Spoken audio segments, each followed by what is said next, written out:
Kami dari kelompok 3 ingin mempresentasikan hasil proyek matematika kami, yaitu menghitung tinggi monumen Bajra Sandi. Sebelum itu, perkenalkan kelompok kami, yaitu saya sendiri, Imadi Bagus Pranajaya dengan NIM 22085111015, dan teman saya Afia Permatasari dengan NIM 2208511029, Dibutuhkan Kusuma Dewi dengan NIM 22085111021, Niwayan Ari Kurnia Dewi, NIM 22085111009, Nikomang Devia Johana Desana Putri dengan NIM 228511023. Pada kesempatan kali ini, dalam makalah kami tentang menghitung ketinggian Bajra Sandi dengan menggunakan konsep trigonometri, saya mendapatkan bagian untuk menjelaskan tentang latar belakang.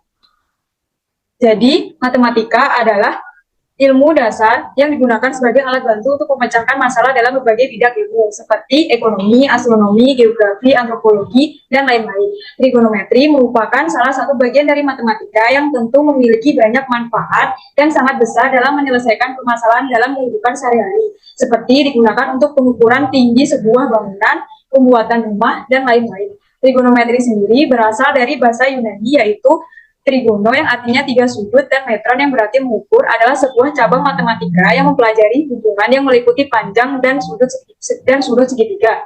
Dalam kali ini kami menggunakan trigonometri untuk alat bantu mengukur tinggi monumen Bajra Sandi.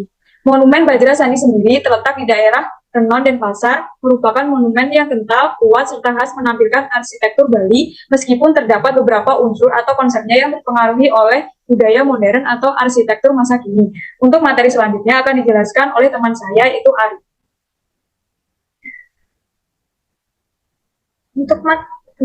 Untuk materi selanjutnya, menghitung ketinggian Bajra Sandi dengan trigonometri. Trigonometri adalah sebuah cabang matematika yang berhadapan dengan sudut, segitiga, dan fungsi trigonometri seperti sinus, kosinus, dan tangen. Berdasarkan letak sudutnya, sisi-sisi pada segitiga siku-siku terbagi menjadi 3, yaitu sisi depan sudut, sisi samping sudut, dan sisi miring. Sisi miring dilambang dengan huruf C karena berada di depan sudut siku-siku, yaitu C, titik C. Sedangkan lambang B ditandai sebagai sisi depan sudut karena berada di depan sudut theta. Dan lambang A ditandai sebagai sisi samping sudut karena berada di samping sudut theta. Definisi perbandingan trigonometri pada segitiga siku-siku sebagai berikut. Sinus theta dengan rumus sisi depan per sisi miring. Kosinus theta dengan rumus sisi samping per sisi miring. Dan tangen theta diberikan rumus tangen theta sisi depan per sisi samping. Untuk penjelasan berikutnya dilanjutkan dengan teman saya, yaitu Devia.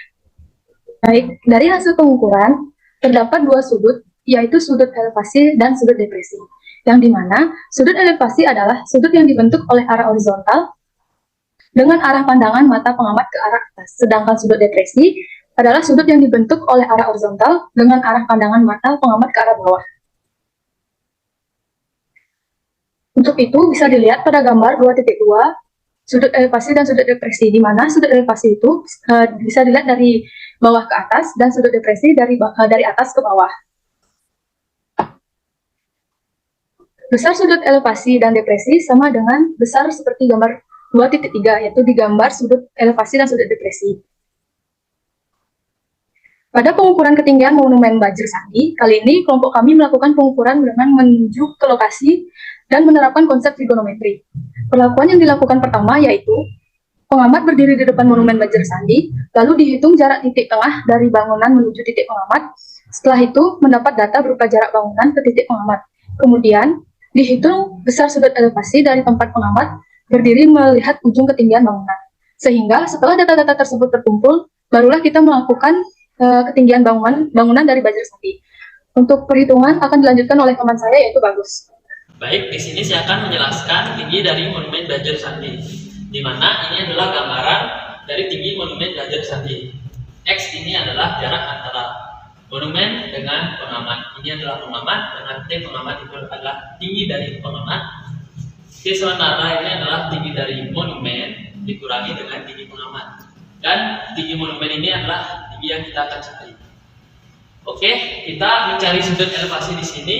menggunakan busur, yaitu alat klinometer sederhana, di mana didapatkan data sudut yang terbentuk di sini adalah 40 derajat. Otomatis karena bentuk sudutnya ini sama dengan segitiga di sana, sudutnya ini berarti sudutnya di sini sama dengan 40 derajat.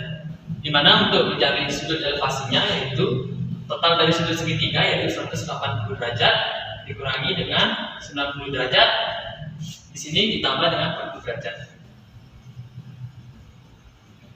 Maka sudut elevasinya akan jadi 50 derajat. Atau bisa juga dicari sudut elevasinya dengan menggunakan konsep sudut-sudut istimewa, di mana besar sudut yang di sini sama dengan besar sudut yang di sini. Oleh karena itu besar sudut yang ini adalah 90 derajat, karena dia bentuknya siku-siku. Bisa juga sudut elevasinya itu bisa juga dicari dengan 90 derajat dikurangi dengan 40 derajat, yaitu 50 derajat. Oke, sudah didapatkan sudut elevasi dan juga data-data yaitu tinggi pengamat dan juga X. Karena kita akan mencari tinggi sementara, maka berlaku hukum tan theta.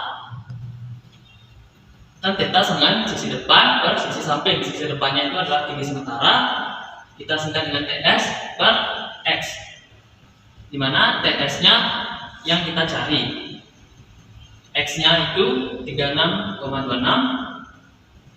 tan theta-nya adalah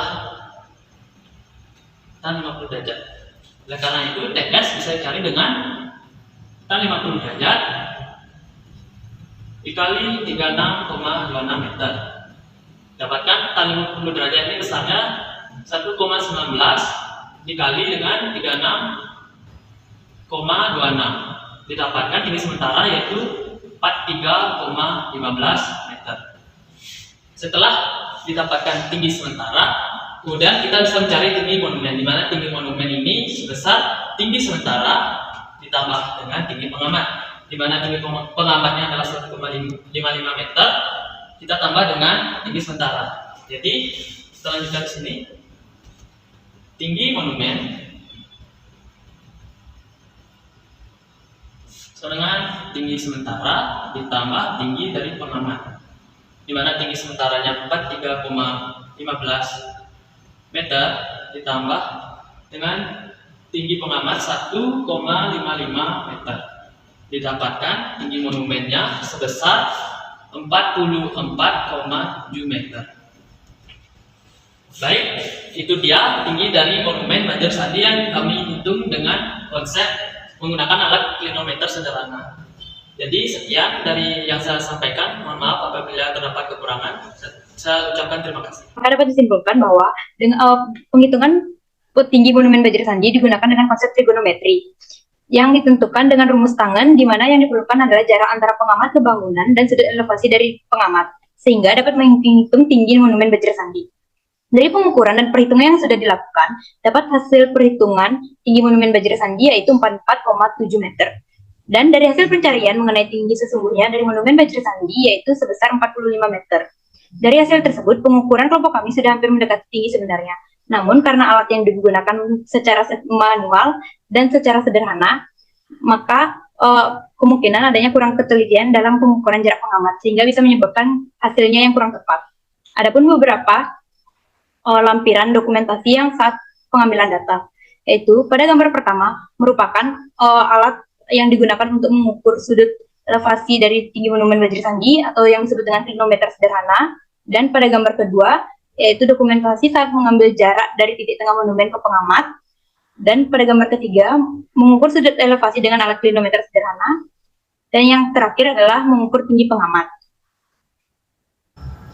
Jadi sekian yang dapat dijelaskan oleh kelompok kami. Mohon maaf apabila terdapat kesalahan yang kami ucapkan. Sekian dan terima kasih.